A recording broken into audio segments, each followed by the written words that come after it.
Nanindigan ang lokal na pamahalaan ng Taguig City na hindi na kailangan ang writ of execution para ipatupad ang paglilipat ng mga barangay na ayon sa Korte Suprema ay sakop na ng jurisdiksyon ng Taguig. Sa isang statement, inalmahan ng Taguig ang initial assessment na inilabas ng Office of the Court Administrator na nagsasabing kailangan pa ng writ of execution para maipatupad ang kautusan. Iginiit ng Taguig LGU na walang legal na puwersa ang inilabas na opinyon ng OCA at hindi rin ito maaaring gamiting batayan para iantala ang paglilipat ng mga barangay mula sa Makati patungo sa jurisdiksyon ng Taguig.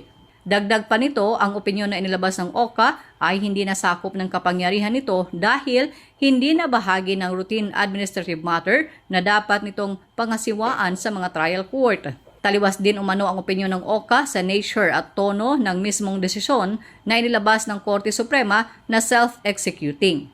Tinukoy din ng Taguig ang prinsipyong inilatag ng Korte Suprema sa kaso ng Camarines Norte versus Province of Quezon. Sa nasabing kaso, pinuri ng Korte ang Commission on Elections, ang Department of Budget and Management, Department of Finance at Department of Environment and Natural Resources sa pagkilala nito sa desisyon ng hukuman na nasasabing sakop ng Camarines Norte ang 9 na barangay mula sa Quezon. Kasabay nito, pinatawan ng Korte ng contempt ang mga opisyal ng Quezon Province dahil sa pagbaliwala sa inisyo nilang final decision. Dahil dito, porsigido ang Taguig na maghain ng legal remedy para igiit ang kanilang karapatan salig sa desisyon ng Korte at ng itinakda ng batas.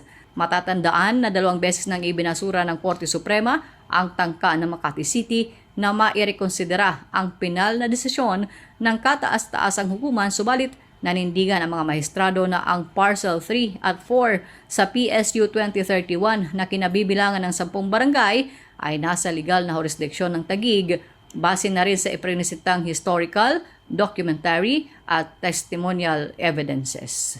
Chona Yu, Radyo Inquirer, bayang nagtatanong, mamamayang nag-uusisa.